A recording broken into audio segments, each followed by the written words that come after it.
Honorable Stephen Kure Mururi, the CC in charge of Trade, Culture and Tourism, and I'm delighted to join this gathering this morning to launch our Tembea Nakuru initiative because as a department we have discovered that without getting support from the partners, we cannot be able to do this work. But we are very grateful to our partners, Utamaduni, Shell, Sarova, and every partner who has come on board, even KWS, to make this event successful, and also the media, which is a very important category in this campaign.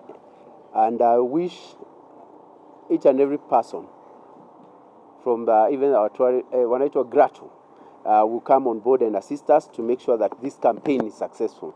We are aiming at making sure that every space that has not been discovered, every tourism attraction site that has not been documented, we want to document it as a county so that we can be able to tell a story in every tourism attraction site. We want to tell a specific story for that site because we also want many people to come to our county. And as I've just said before the media, today we are competing globally.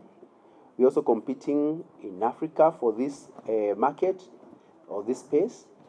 Counties are also competing against each other. Every county is trying to make its county and its natural resources and God-given natural resources a competitive tool. Therefore, as a county, we don't want to remain, as Nakuru County, we don't want to remain behind. We want to make sure that we are placing our county in a competitive age. We want to make sure that our county can be able to compete nationally and internationally, even globally, so that we can be able to bring more visitors here and at the same time create a very unique experience. And we want to give our people and our tourists very many reasons to visit our county. Not one reason, because people have been fond of Lake Nakuru, Lake Naivasha, Longonot, Menengai. They associate Nakuru with only those sites. But we forget so many other sites like Kariandusi, Hyrax. We forget about Njoro Caves, Menengai Caves. Well, there are so many spaces that we can exploit as a county and make sure that we give our visitors a very unique experience. And that is why we are here. And this is where we are starting the journey. And we are hoping in the next 1 month we'll be able to come up with a package that will be able to showcase out there.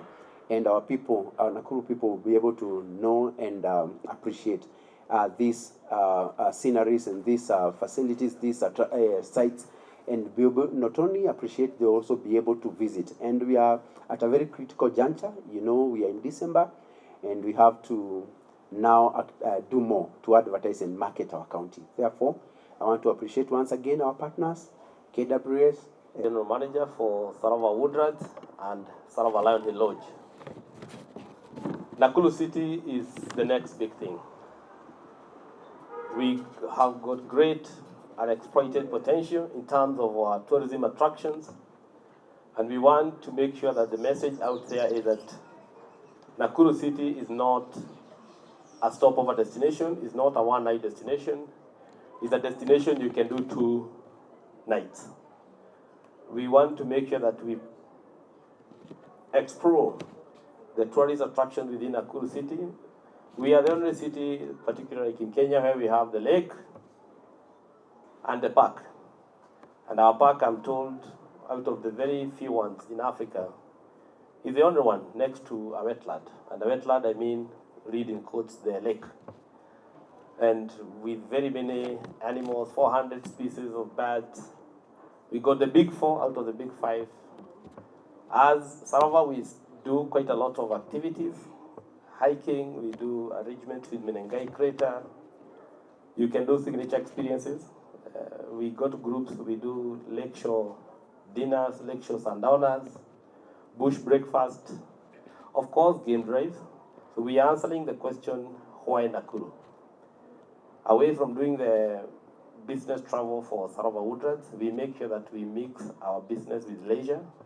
And we are privileged because we own the Sarava Lion Hill Lodge. So we have a business 5-star hotel and a 5-star lodge, which is only 15 kilometers drive from Nakuru city. So we are hoping that whereas 2022, the numbers were good in terms of domestic travel and people from the diaspora, the 2023 was even better. The year 2024, we are foreseeing that the numbers will even be greater. And we are prepared as hospitality players. We have very exciting programs, both in entertainment, cuisine offerings, accommodation packages, and more so the activities for both outdoor and indoor. And we do recognize it's going to be a period where we are focusing more on the families. So those who have not done their bookings, because we are speaking to the whole world today, they don't have to look for Mara, they don't have to look for Mombasa. Nakuru presents a wonderful family destination with very good weather. Apart from Nakuru, you can travel to the nearby Thompson Falls. You can travel to the nearby Lake Baringo, well a few eggs there. Do enjoy the sceneries, do enjoy the natural springs. And certainly we do hope that Nakuru is going to continue opening up. When Nakuru was scheduled to, or when it became a city and when it was scheduled to get the dual carriageway from Nairobi, Mau Summit to Rironi, it was estimated then by Kenha that we had 16,000 to 20,000 of vehicle traffic per day. These numbers were in the year 2022, thereabouts in August. Today could be more than double. And during the festive period and the peak periods, we are talking of a traffic volume of the range of 40,000 vehicles per day. This is extremely huge. We do hope both national and county government see that this is a very great artery between the capital city, Nairobi, and the entire part of Western Kenya and Nakuru city and the region being one of the most central cities in Kenya. It holds a huge opportunity, both in terms of trade and both in terms of tourism. And we are pleading that public-private partnership that was to bring the 4-lane dual carriage between Rironi and Mau Summit. The faster it is done, the better we are going to realize huge economic boost. Tourism plays a huge role without going into so many details. Out of every 10 jobs, 1 job comes from hospitality. And that is extremely monumental. Recent statistics have shown the GDP, the gross domestic product in terms of the GDP contribution of tourism to our national economy went to the range of 10-12%. That's quite significant, with overall turnings to around 1 trillion Kenya shillings. We can only do better by doing great partnership between the private sector players, the national government, the county government agencies. KWS have worked very well with us, and we want to thank them. We've had very good partnership in Nakuru level. And we will definitely get more visitors. We will definitely get more players on board. And we hope to continue bringing more visibility to this beautiful city. It is a beautiful city of Nakuru, and I hope money has not been poured. I hope I'm not lying when I say that.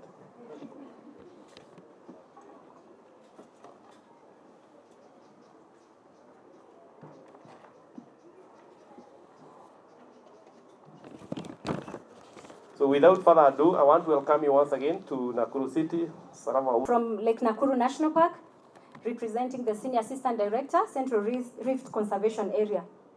KWS is a state corporation, and WCMJ 2013, our mandate is to conserve and manage protected areas, and also we have a supervisory role when it comes to wildlife outside the national parks. In terms of management, we have 8 regions. And where we are right now is Central Rift Conservation Area. So under Central Rift Conservation Area, we have a number of protected areas and beautiful places. And that is why we are here this morning to let Kenyans and the entire world know about what Nakuru has to offer. So some of the places that you can visit within Nakuru is Mount Longonot National Park. We have Hell's Gate National Park, Lake Elementaita Wildlife Sanctuary, Lake Nakuru National Park. When we talk about tourism, what brings tourism in this county? What is the thing that makes people want to come to Nakuru? I'm going to talk about the 5 A's of tourism, which are the main attraction. Any visitor coming to our facilities is looking to see if our product is complete. So we say tourism is an amalgamation of these 5, and that is the attraction. Do we have the attraction? How is the accessibility to these facilities? How are the amenities? How are the activities? How many activities do we have here? So these are the 5 main things that the visitors are looking for. And I can assure you today that our county presents all that, and that is why our product is complete the way it is. Now I'll narrow down to what we have, Lake Elementaita Wildlife Sanctuary. This is the newest kit in the block. Maybe most of you have not been there. And it's a very important site. It is a Ramsar site. When I talk of Ramsar site, I mean a wetland of international importance because of the kind of biodiversity that you find in Elementaita. Actually, it is the only place in this country where the pelicans breed. So if you want to see pelicans, and even now the flamingos and the lesser and the greater flamingos, Lake Elementaita is a beautiful place where you can see that. Another major attraction of that sanctuary is the hot springs. When Kenyans come, they want to go there and even have a touch of the hot spring. But remember, this is also providing a conducive environment for the breeding of the tilapia, which is also food for the pelicans. So there are many activities you can undertake when you visit Elementaita. One of them is just walking along the shores of the lake, enjoying yourselves. And for the bird lovers, there's a lot of bird life in that lake. It's also a UNESCO site, and among the lakes in this country, which are recognized as World Heritage Sites. So another thing that you also need to know is about about Longonot National. It is a Ramsar site. It is also an important bird area with over 450 bird species and also over 50 mammal species, including the Big 4. When I talk of the Big 4, it's only the elephant which is not found in Lake Nakuru National Park. There are also beautiful things that you can do when you visit the park. One of them is that we have beautiful sceneries within Lake Nakuru National Park, including the Out of Africa site. We have the Out of Africa, we have the Lion Hill picnic site, we have the Makalia Waterfalls, which is within the park. We have the Honeymoon Hill, just within the national park.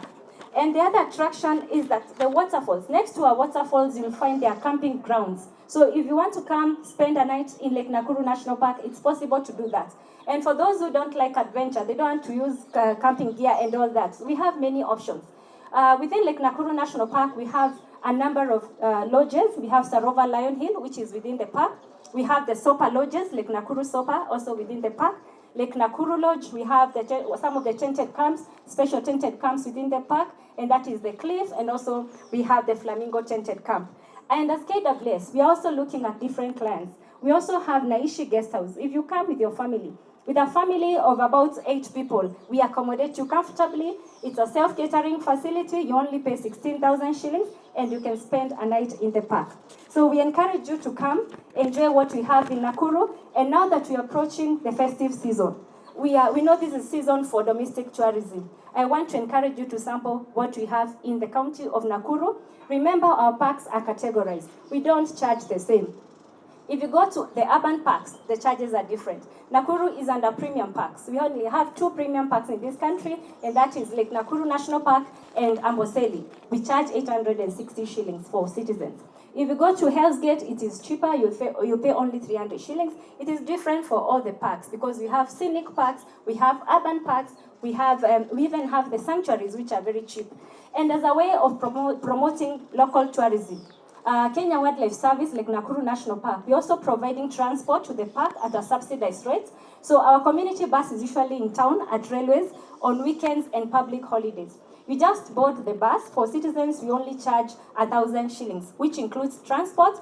And you're taken to the park for about 3 hours to 4 hours, and that is all inclusive. So we encourage you to visit our national parks, promote the local tourism. Karibuni tutunze pamoja. Thank you.